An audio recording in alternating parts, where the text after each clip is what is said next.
It's the morning of departure, on the great little yellow catamaran rally, not a race. Michael got away first, but I had a few things still to do. Kayak's going to ride in the cargo bay. Just one less thing to bang around, keep the decks clear. 8:05 AM, we're underway. My hastily constructed self-steering contraption worked.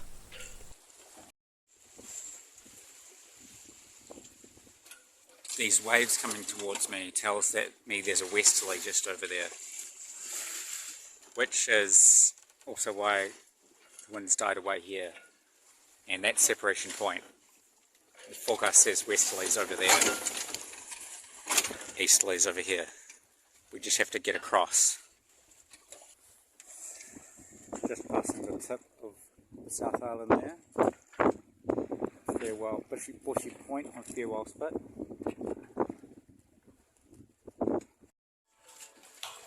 Somehow I've caught up to Michael. He's only a couple hundred metres away. Maybe he's taking a nap or something.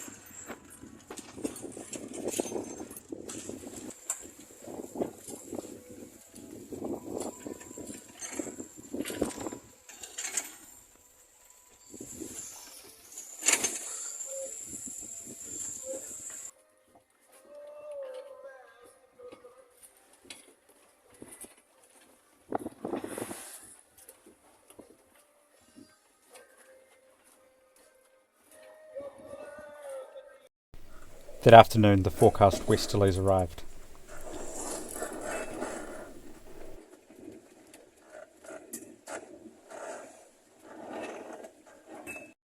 It's the evening of day one. Pretty bumpy out there, but making excellent progress. Had a bit of some damage to my self-steering gear already. One of the lashings slipped and went over, and I can't steer it with my control lines, so I have to climb onto the trampoline, clipped on to turn it, but it's steering the boat. Michael got a head start, but then I caught up with him after Farewell Spit, just after Farewell Spit, and then when the wind picked up, I saw him behind me, and I can't see him anymore. So hopefully he's just like reefed down and is taking it slowly and is not sailing as hard as me or something like that.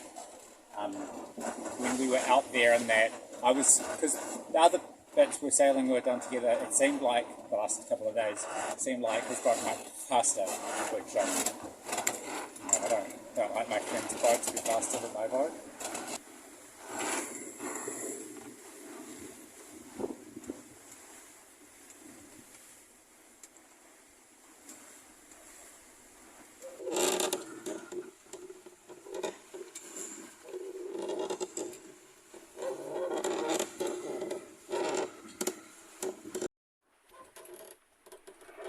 So to finish after day one, floor has become a wet locker.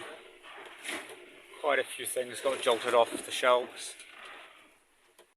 Actually cooking for the first time in a while.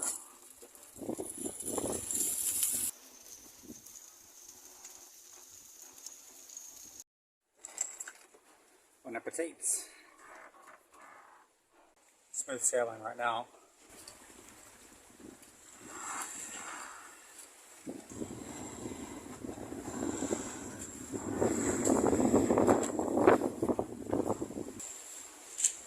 Pretty happy with my steering contraption right now.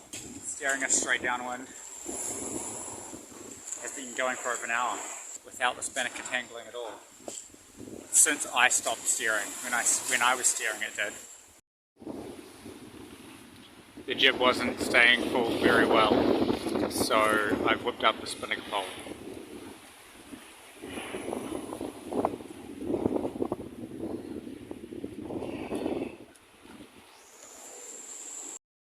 I needed just a little bit more sail area, and there was a gap under the foot of the jib, so I vented a sail.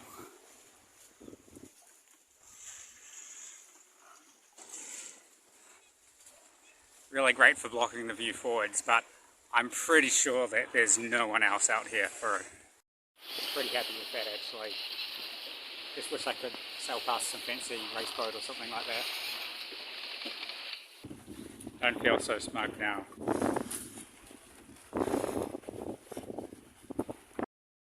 Another way to do it. I cut off the bent part and put it back together, but it's not as useful now that it's not as long.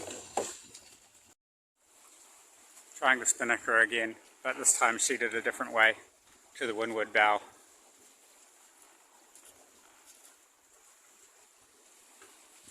Going a little bit faster.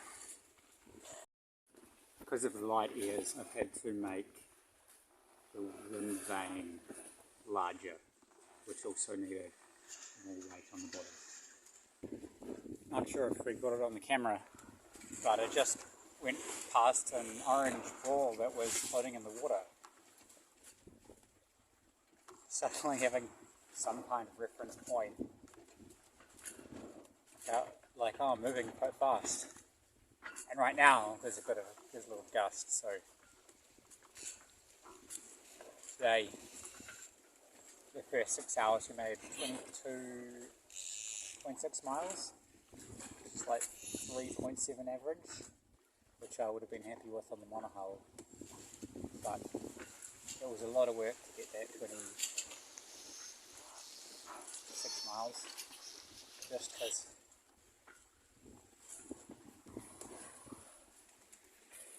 I've made a little fort to get some respite from the sun.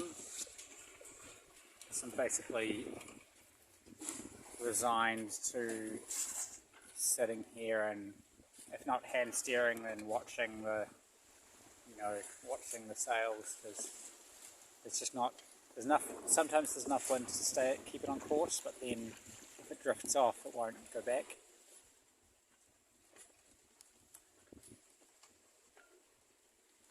And the last forecast I saw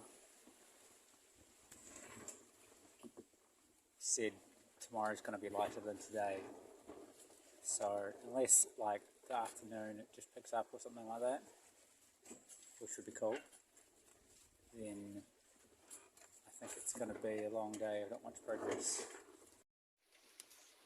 I read that the Inuit, times when hunting is hard, they would spend more time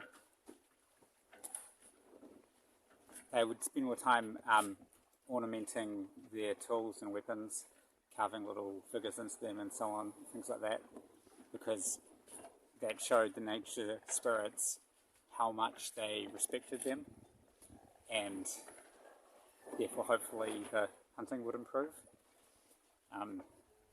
So I think tidying the boat is quite a bit like that. So because things are going well now, tidy the boat. I hope that ocean spirits decide to continue being good to me, going about as well as we've gone today.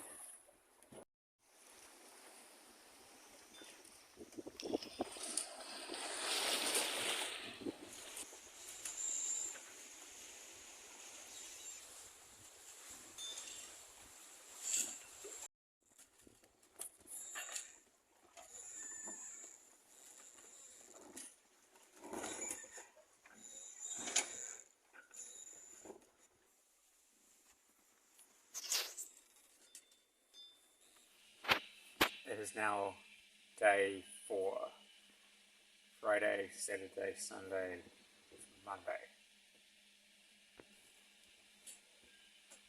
The one was at first very calm and then quite bouncy. Went a long way. Second was basically like a day off, didn't have to do anything, sailed great. Day 3 was a lot of work to go not very far, and then afternoon the wind came. So far day 4 might be like day 3, except we have the advantage of the things we learned on day 3.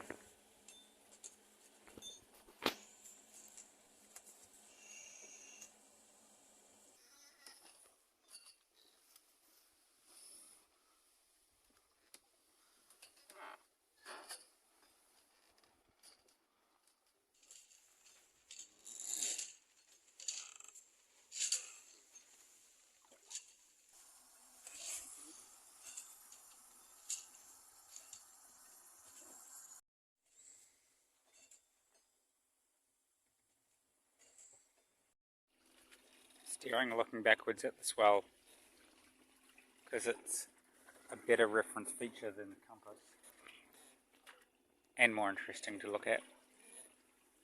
Easier to tell which way the swell is facing when it's coming towards you than going away from you.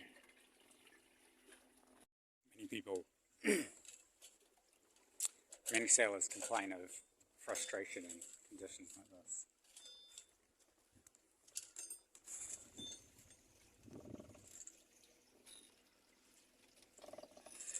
But for me, this is a problem I can easily just accept. This is nothing I can control. The wind will come when the wind wants to come.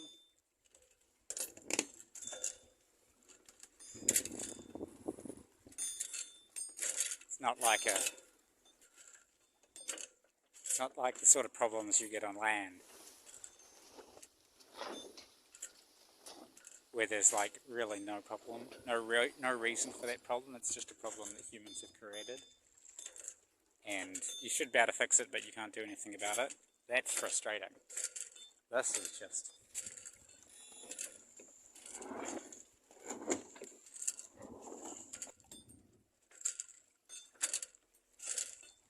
This is just a situation where you need to be patient.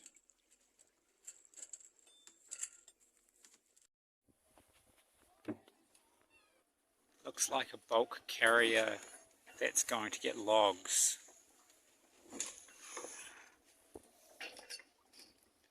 Maybe it's going to Picton or Nelson. There's logs there.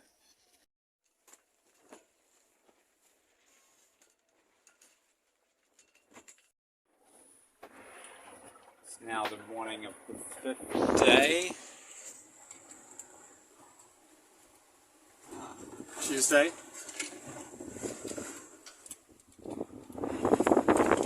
We're just coming up on the Cape. Cape Reinga. It's about 5 in the morning. I'm just having breakfast. Making breakfast before I turn more into the wind because it'll get more bumpy. Feels strange to have wind again.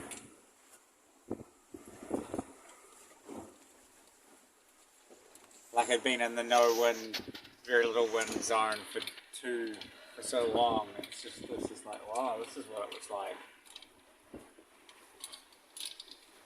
Just got weather forecast, and it doesn't look very good. There's gale forecast in various areas. It's going to be where I am. Maybe it'll only be 30 knots, but the state's still a lot. In the morning, you know, is that after dawn or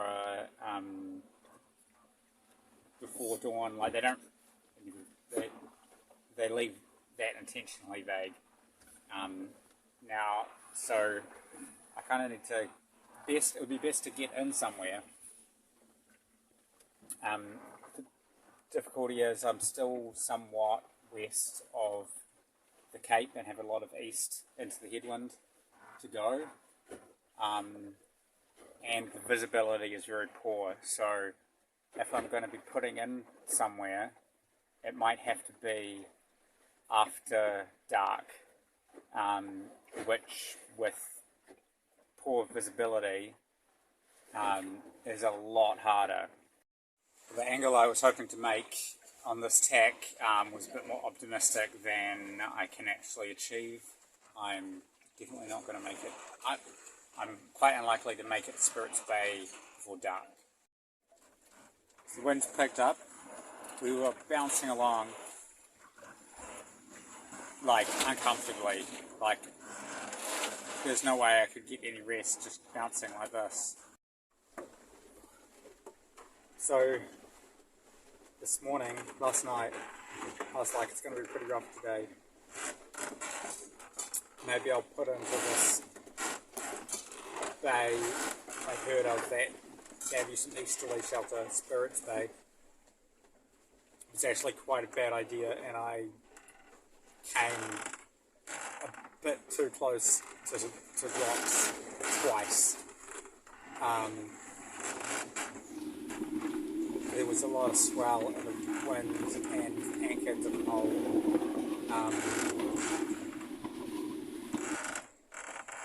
And then the clear decision was to put out to sea, and I was pretty cold and wet, and I got out past the rocks and I hoisted the staysail and the main second reef, which is the Lansing reef.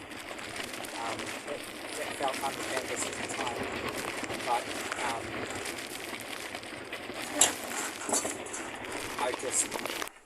I tied off the tiller, and then it just slowly crawled out to windward.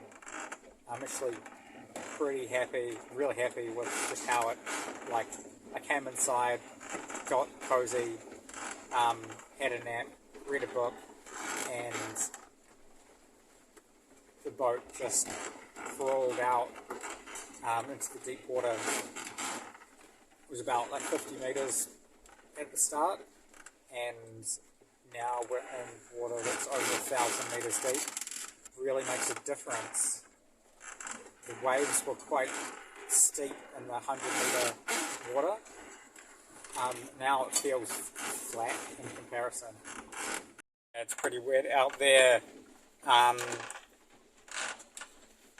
I went out to take the mainsail down, and then I realised there was a problem with the solar arch, and then I realised there was a problem with the backstay. The thing had chafed through again, I think this time because I had tied the self-steering near to it or something like that. Clearly that's a problem that I don't want to have, so I'm going to have to rethink how all that works. I've relashed those things as best I can.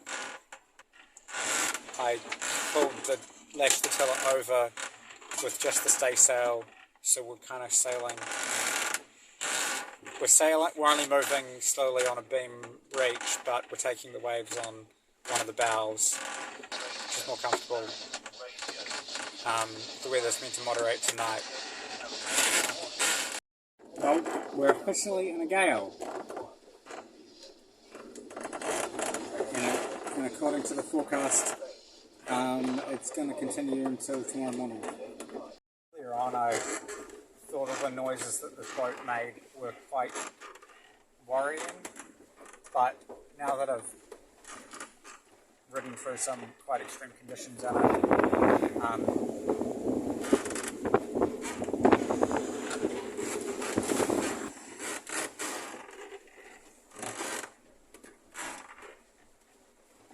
and just like read a book, I'm a lot more relaxed about it.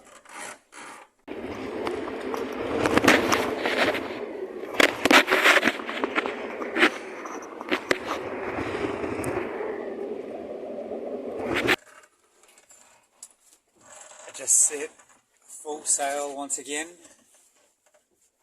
and the wind has also turned to the northeast, so it's not very strong, but it's in a helpful direction. So finally the gale is over.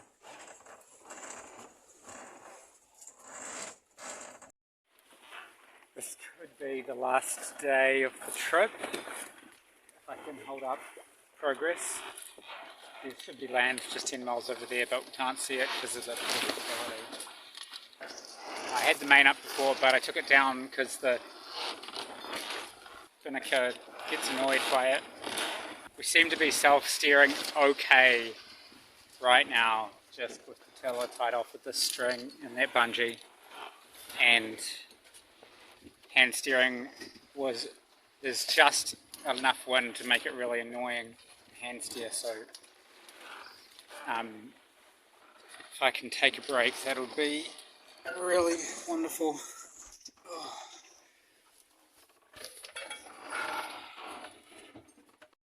Look at this. It's sunny enough that you could get sunburn, but it's also so foggy that you can't see where you're going. However, I can faintly hear surf breaking, which means we're close to dangerous rocks.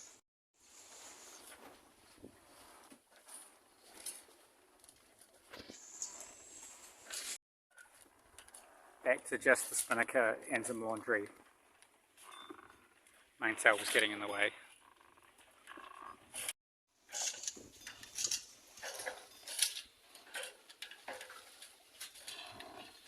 The breeze picked up just a little bit. Perfect for a triumphant arrival.